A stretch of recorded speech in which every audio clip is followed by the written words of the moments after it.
husband of 38 years, almost 38 years, and my musical partner of 39 years, Mr. Barry Cahill. And he loves to study everything metaphysical, natural, and mystical. Aha. So I'm going to turn it over to Mr. Barry Cahill. Alrighty then.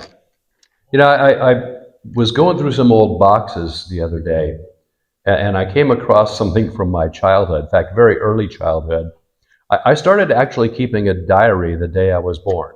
Now, you may find this hard to believe, but I was reading it and I was going, man, this is really interesting how I thought as a kid. So the first day it said, day 1, still tired from the move. Day 2, everyone here talks to me like I'm an idiot. So here we are, halfway between the spring equinox and the summer solstice. So we're going to talk today about something that was an ancient celebration, May Day, and that whole period of time when spring is coming forward, the little baby animals are being born, the flowers are blooming, and we'll talk about our connection to the divine feminine, the goddess within. This is a time when the divine feminine was traditionally celebrated throughout the ancient world. And you can think of the maypole celebration, the Easter basket, the Easter bunny, another symbol of fertility, eggs, another symbol of fertility. And, you know, I could go into a lot of details as to why this is such an auspicious time, but I want to kind of focus today on how this impacts our lives as individuals. We had a time when the civilization was more goddess-centric and less God-centric, less male kingly gods like Jupiter, Zeus, and others. And in those times, they honored the goddess. They've found statues like this, thousands of these throughout the world. This would be a really good kind of typical example of an image of a goddess from the ancient world. This particular one was found in Central Europe about 30,000 years ago. And if you look at it, here it is. Look at the head. It looks kind of like Mother Earth, doesn't it? Kind of like a planet. And of course, the two breasts that are feeding all of Mother Goddess's babies, us, and the animals and the plants and everything else. A little later on, we had the goddess Diktana. She was found in the ancient Minoan civilization. Excuse me one second. In the ancient Minoan civilization, yes, I will need that.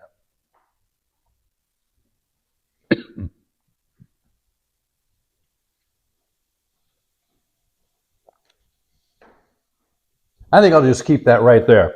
Interestingly, in ancient Minoa, they found in the archaeological records a much more egalitarian society, much less warlike. War was virtually unknown at that time. Later on, in ancient Egypt, we had Mother Isis. And in Greece, there were 6 goddesses on the Mount of Olympus: Athena, Aphrodite, the goddess of love, Hera, Artemis, Demeter, and Hestia. And they embodied various aspects of nature, human experience, and society. In Rome, Sophia was the goddess of wisdom. In India, Lakshmi, one of my personal favorites, is still considered to be the goddess of wisdom, prosperity, and music. You'll notice she has coins flowing out of her hands there. In India, they still worship Mother Goddess, Gaia. And Gaia is the goddess whose body is the earth. Maybe that first statue, that little one that we saw here, could be a representation of the earth goddess Gaia. We don't know what she was called because that statue is so old. In the Native American and Hopi tradition, Spider Grandmother wove the universe into existence. And I thought that's an interesting kind of a way to describe it, that the universe was created like a spider weaves its web. There's all these interconnected strands of energy and points of contact. We could go on, but the point is here that in the ancient peoples who lived close to the earth, they felt that a mother goddess was taking care of us, her children. The goddess was honored, and with her, the divine feminine in us was honored. And I think because of that, women were in many of these ancient societies co-equal to their brothers in the sharing of political power and other responsibilities.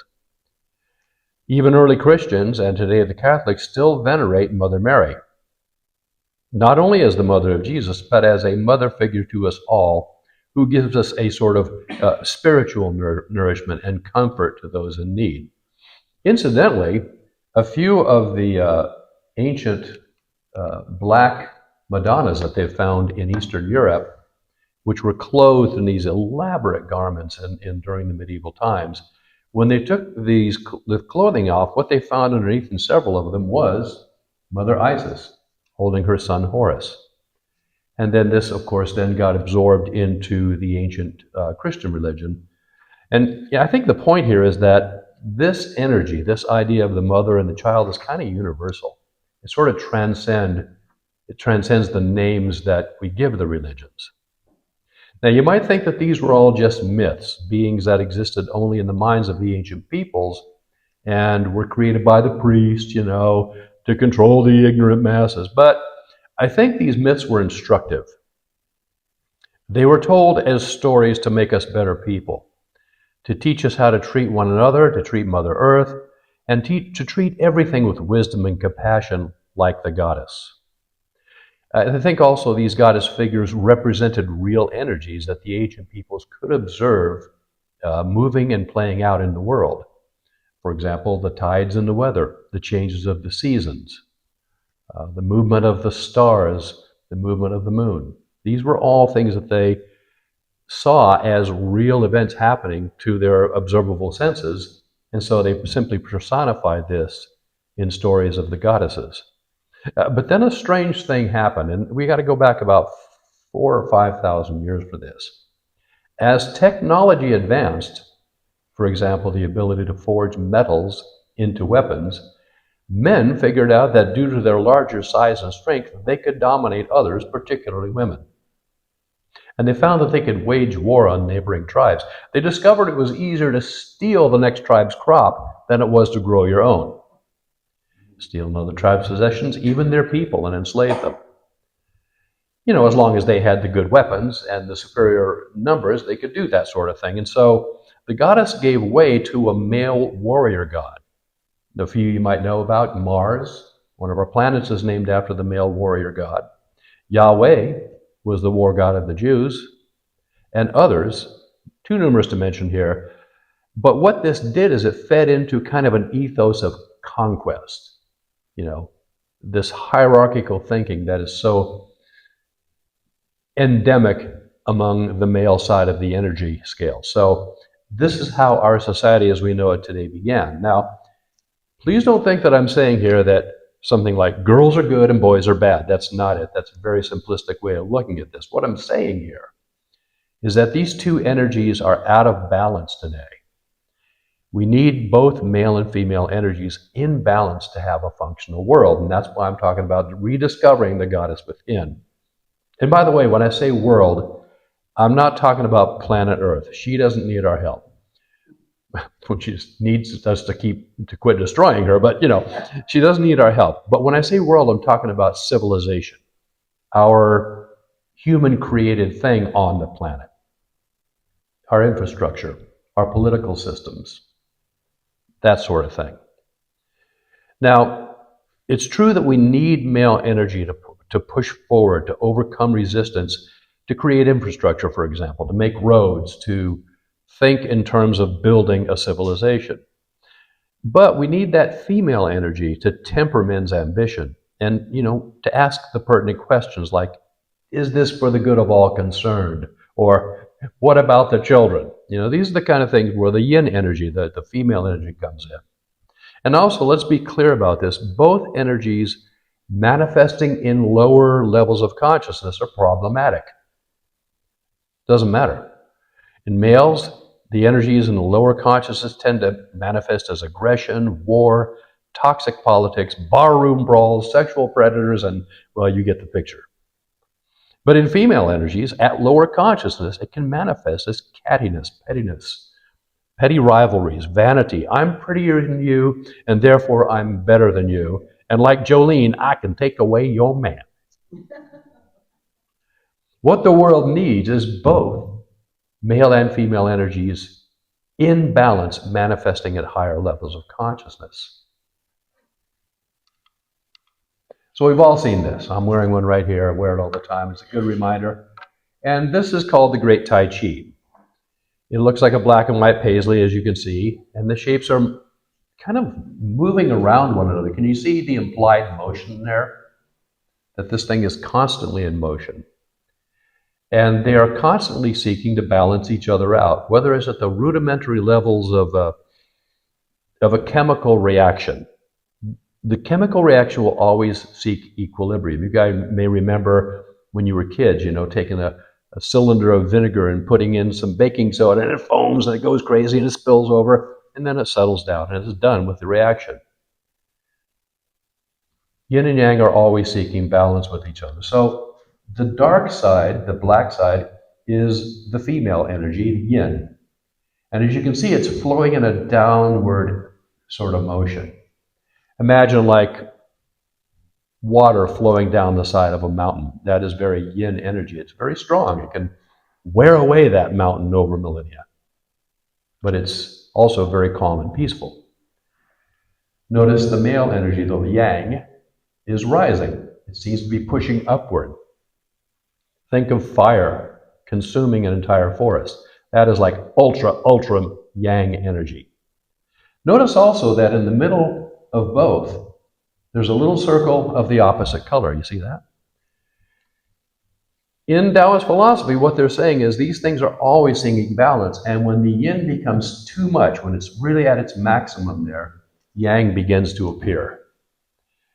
When yang gets too forceful, too powerful, too hot, too fiery, yin begins to appear. Think of some like these fires we've had. What happens after a fire? The smoke goes up in the air, it seeds the cloud, and rain comes down. Rain is a very yin, soft, watery, calming energy. The universe has a way of balancing itself. Lao Tzu, who wrote the Tao Te Ching, the Taoist classic, he explains in really simple and poetic terms how these energies operate and how we can get in tune with them and with the flow of these energies for our own benefit. There's another Chinese classic called the I Ching, the Book of Changes, that explores this in really granular detail. It's a fascinating book. And we're mostly familiar with fortune telling using the I Ching, tossing the coins or the yarrow sticks.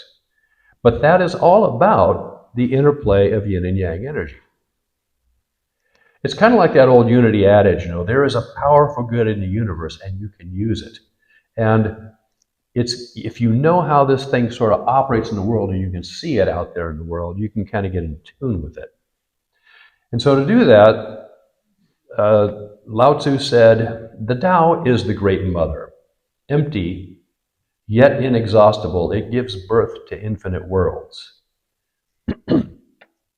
He also advises, know the male, yang, the white side, yet keep to the female, the yin side. What he's saying here is that know thyself, that classic adage, as both aspects of yin and yang, male and female, but sort of take up residence on the yin side as a kind of base of operation. You can use the yang, the male, more assertive, aggressive energies when necessary to accomplish some kind of physical purpose in the world. If you want to build a house, it's going to take a lot of yang energy. It is. You got to saw the boards, you got to stand them up, you got to nail them together, and that's necessary energy at times. But to live there is exhausting. It's exhausting. The yin energy, on the other hand, is more peaceful and nurturing. When we do our meditations, we are settling down into that dark yin energy and becoming refreshed so that we can go out into the world and do what we need to do with better stamina, with better wisdom, with better insights. So you can imagine why both are necessary in modern life and why keeping them in balance is the key. And if you're going to be a little bit out of balance, what Lao Tzu is saying, be out of balance on the inside. Just rediscover this inner feminine, this goddess energy. Because that's where the peace is. That's where the serenity lies. But as we look around, it's pretty obvious that our society today, right now, is really out of balance in the yang direction. There's way too much in the way of aggressiveness in our politics, in our international relations. But the good news is we can also see how this imbalance is being addressed in many ways. First and foremost, you see more women getting into political power. We see advances in LGBTQ plus rights. We see more people honoring the ancient goddess traditions and honoring Mother Earth. And, notice too that men are still fighting, digging in their heels to stop those trends, even some women. But the Tao always seeks balance. Even science would tell you that chemical reactions seek that final state of equilibrium. And that's just one small aspect of yin and yang. As individuals, we need to keep the energies in balance within ourselves. So how do we do this? Well, the first step is awareness. Even in the scientific method, the first step to solving a problem is clearly defining the problem, right? And if we want to keep our energies in balance, we have to first realize that we have both energies within us, and then we have to get into a deep meditative touch as to in what ways are they out of balance. Us men need to acknowledge that we even have a feminine side. And by the way, women are way ahead of us on acknowledging their masculine side. They've had to in this yang-dominated world. In fact, some women, I would say, especially in positions of power, have lost touch with their own yin energies because they feel they have to compete with men in business, politics, the military, and sometimes even in their marriages. But those people who are in balance in both yin and yang and have discovered the goddess and the god within, the male and the female energies are much more effective communicators. And I think to be an effective communicator in the world out there is a really good indication as to how successful a person is going to be. Because what's communication? It's dealing with other people. And I'm sure you know, Dennis, in real estate, you need to be able to communicate effectively with other people. But check this out. This is really interesting. How does that actually play out, this good communication skills thing? Well, people who are balanced are good listeners. Listening is a yin activity. It's taking in what the other person is saying. It's receptive.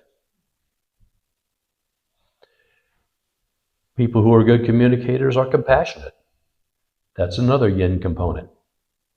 And they're willing to stand strong in the truth, and that's a very yang component to it. That's a very male type of thing. We men, we don't put up with too much BS. We stand strong in the truth, and women are discovering that now too, because they're discovering their yang side. We speak truth to power. Good communicators do that. That is a yang energy.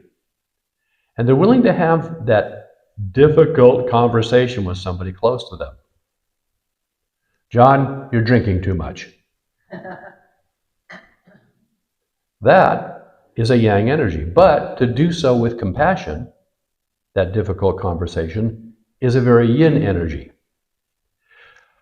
You see where I'm going with this? Balancing yin and yang is kind of like at the heart of everything, but especially human relations. But I would say also our relation to the world around us. Like the American Indians say, take no more than you need. There you go. That's imbalance. On a personal note, one of the reasons Delene and I have such a great working relationship and a good marriage is because we're both pretty balanced in yin and yang energies. I'm kind of on the yin side for a man, and she's kind of on the yang side for a woman. We're in balance, though. We're not like one way or the other, really. We can pull those up as needed. And this wasn't something we really set out to do. It was we're just kind of lucky when we were younger, because who knew back then? Who knew anything about this? But now that we've become aware of it, it's kind of dawned on us that, wow, we're both pretty balanced, yin and yang. And that's why we get along well. And when we do have any kind of a thing to work out, we do so with compassion and good listening. So as we move past Mother's Day and toward Father's Day, this is the time when we traditionally honor the earth energies of emergence. Let's pause and honor the divine feminine within ourselves. Let's approach life with the wisdom of Sophia or Lakshmi, with the compassion of Tara, the loving, nurturing, creative nature of Spider Grandmother, and the patience and forgiveness of Mother Mary. Let us, as Lao Tzu said, know the male, yang, yet keep to the female, yin. Let us know that the man, yang, is always there when we need him to solve problems, to get her done, and to stand up for what's right, and so on.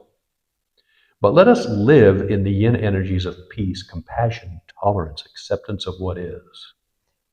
Until, of course, it's time to act and change what is, then we can pull up Mr. Yang and get things done. We can find that yang energy of willpower, proactivity, stamina. But most importantly, let's do both with wisdom and higher consciousness. Let's not be like the macho man guy, lower consciousness yang energy, or the girly girl, the lower consciousness yin energy. Let's keep it up. Keep it up in the higher chakras here, guys. It reminds me of that old serenity prayer. Now check this out. Put a little spin of context on this. God grant me the serenity to accept the things I cannot change. Yin, acceptance. I can't change it, so I accept it. Give me the courage to change the things I can. Yang, courage, change. Get out there and get it done. And the wisdom to know the difference. That's yin and yang in balance at a higher level of consciousness. And that concludes my talk, ladies and gentlemen. Thank you, namaste, and so it is.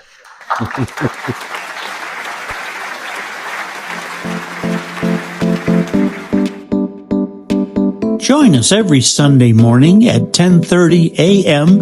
at the Carlsbad Senior Center, 799 Pine Avenue, Carlsbad, California. Hope to see you there.